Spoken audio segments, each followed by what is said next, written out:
দেশের দুটি সংসদীয় আসনে ভোট গ্রহণ শুরু হয়েছে। বৃহস্পতিবার সকাল 7:30টায় শুরু হওয়া ত্রয়োদশ জাতীয় সংসদের বগুড়া ৬ আসনের উপনির্বাচন ও শেরপুর ৩ আসনের সাধারণ নির্বাচনে ভোট গ্রহণ চলবে বিকেল 4:30টা পর্যন্ত। বগুড়া ৬ আসনে ভোটের মাঠে লড়ছেন ৩ জন প্রার্থী। তারা হলেন বিএনপির মোহাম্মদ রেজাউল করিম বাদশা, জামায়াত ইসলামীর মোহাম্মদ আবিদুর রহমান ও বাংলাদেশ ডেভেলপমেন্ট পার্টির মোহাম্মদ আল আমিন তালুকদার। এ আসনে মোট ভোট কেন্দ্র ১৫০টি, ভোট কক্ষ ৮৩৫টি, মোট ভোটার 4,50,309 জন।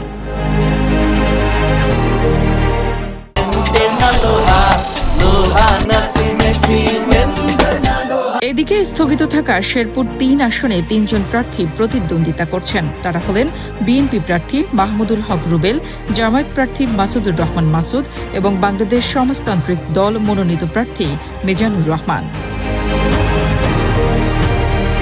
জেলা নির্বাচন কমিশন সূত্রে জানা গেছে, শেরপুর ৩ আসনে একটি পৌরসভা ও ১৭টি ইউনিয়ন রয়েছে। মোট ভোটার সংখ্যা 4,13,377 জন।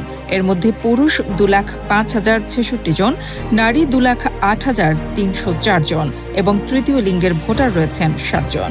এ আসনে মোট 128টি ভোট কেন্দ্রের মধ্যে 27টি অধিক গুরুত্বপূর্ণ, 32টি গুরুত্বপূর্ণ এবং 69টি সাধারণ কেন্দ্র হিসেবে চিহ্নিত করা হয়েছে। মোট ভোট কক্ষ রয়েছে 751টি। উল্লেখ্য, জামায়াত মনোনীত প্রার্থী নুরুজ্জামান বাদলের মৃত্যুজনিত কারণে গত 12 ফেব্রুয়ারি নির্বাচন স্থগিত করা হয়।